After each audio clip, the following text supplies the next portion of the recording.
Okay, so this is math video number 2, and I wrote everything down. So the first one is solve the system by graphing. So y equals x plus 3, y equals 2x minus 1.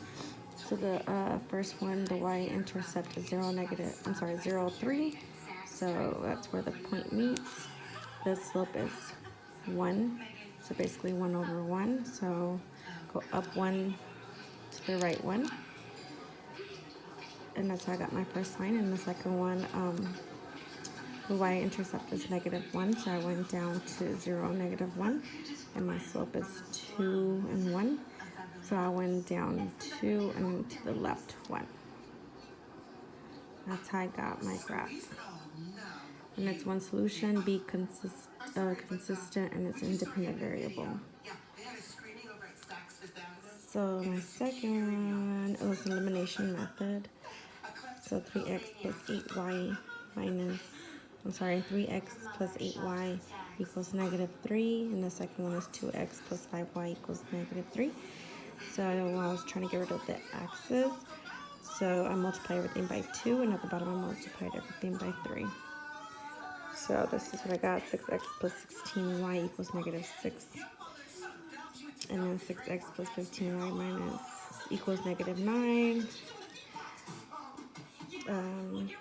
16y plus 15y, well 16y minus 15y equals y,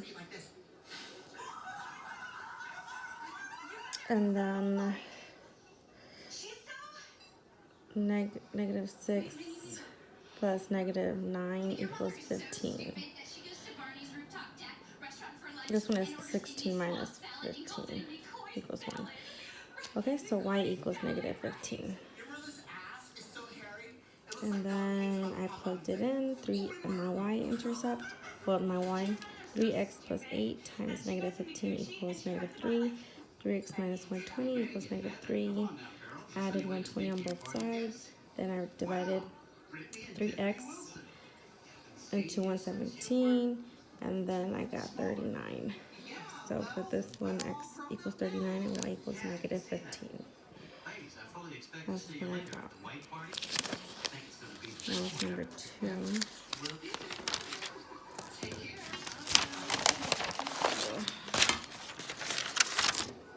And then, number 4. So we need 150 milliliters of a 15% acid solution. So we have 10% and we have 25% solution. So the x is going to be the 10%. So 150 times 0.15 equals that what we already have, 0.10x plus 0.25.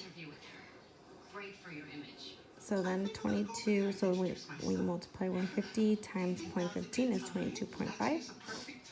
Then we get equal to 0.10x plus 37.5 minus 0.25x. Then 37.5 minus 0.15x, 22.5. And then we subtract 37.5 and 22.5, we get 15. And then you divide 0.15 by 15. And we get x equals 100 milliliters of the 10% acid solution. And then you plug it in. So 150 minus 100 equals 50 milliliters of the 25% acid solution. And for number 3, distance equals rate times time. So the tail, I just abbreviated tail, was 1,290. So the rate is J plus W. The time is 3. And the head is 12:30. J minus W, because this one's slower and this one's faster, so you subtract. Time is 3 hours. So then 1290 equals, well then you're supposed to multiply your rate times time. So 3 times j plus w equals 1290. You divide both sides by 3. Then you get 430 j plus h, j plus w, sorry. Plus w should equal 430. And then you do the same thing for the head one. So 1230 equals 3 times j minus w. So you divide both sides by 3. Do the same thing. J minus w equals 410. So then you do the elimination method. 430. So j plus w equals 430. J minus w equals 410. And then you divide the 2. So divide 2 and 2 into 20. And j equals 10. So the speed of the jet is 10 miles per hour. And then you add the 10 plus the wind, which is 430. And then you just subtract the 10 by both sides. And then you get the wind. So the wind equals 420. So the speed of the wind is 25 miles per hour. Wait, the wind should be 420 miles per hour.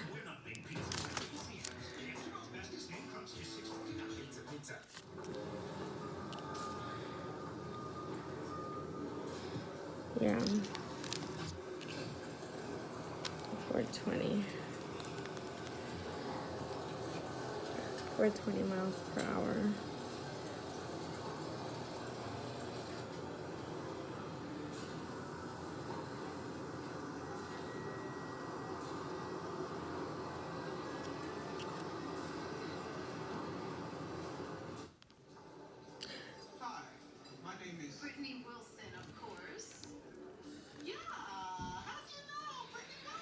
Okay.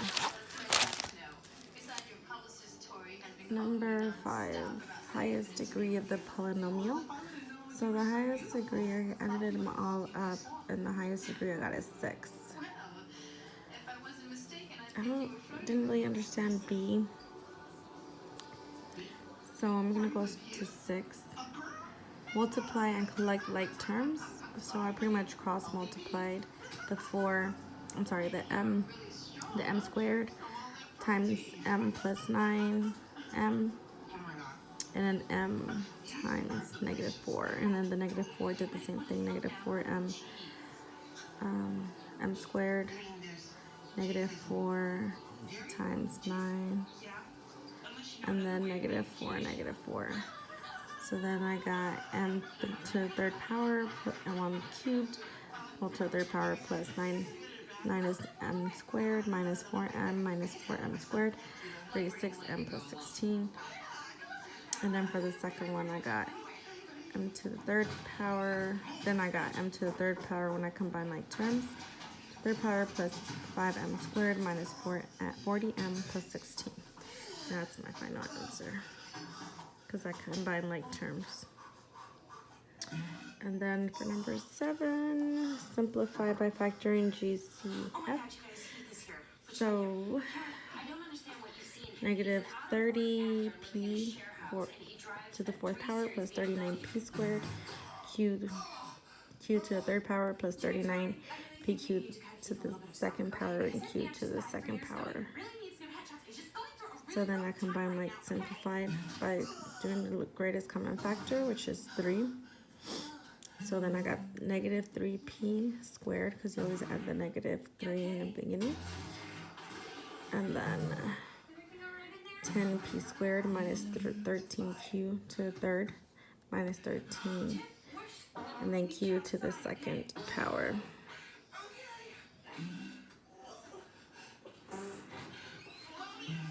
Okay. And then number 8, factor AB plus 6b minus 2a minus 12 by grouping. So then this is the one we split to the side, split both sides. So AB plus 6b. So distribute, so b a plus 6. And then this is for the second one, is negative 2a plus 6. Then the answer is a plus 6, parentheses, and b minus 2. And then for number 9, factoring with AC method. So I did the little triangle. A equals 1, B equals negative 35, and C equals 34. So 34 was C. 1 times 34 equals 30. 1 times 34 equals 34. And negative 35 was the B. So negative 35 plus negative 1 equals negative 35. So I know those two would work. So my answer is x minus 34 and x minus 1. That's what I got for number 9. So for number 10, factor 120m squared minus 190m minus 50. So negative 120 times negative 50, I got 6,000. And then no, negative 190. So the two digits that add up to negative 190 and multiply together to get 6,000 is negative 40 and 150. So I did the same thing, I split it. Then I got negative 40 m parentheses 3m plus 1, and then for this one I got negative 50, 3m plus 1. And then the final answer is 3m plus 1 and negative 40m minus 50. So for 11, well, not this, well, kind of the same thing. We have to equal everything to 0, so m equals 0, of course. 9m minus 3 equals 0, so add both sides, 3, and it's 9m equals 3, equals 3, so I divide both. Wait a second. I'm lost. Oh, equals 3, so then divide out both sides by 9. So 9 divided by 9. So my answer, m equals to 1/3. So 1/3, and then my m equals to 0. Because then you break it down. 3 divided by 3 equals 1/3. Last one, factor 144u2w minus 144w. Just kind of distributed 144 and the w, since they both have that in common. And then u squared minus 1, because 144 times negative 1 equals negative 144. And I broke that down into 2, so 144w and parentheses 1 plus 1 and 1 minus 1 is equivalent to this. And that is it.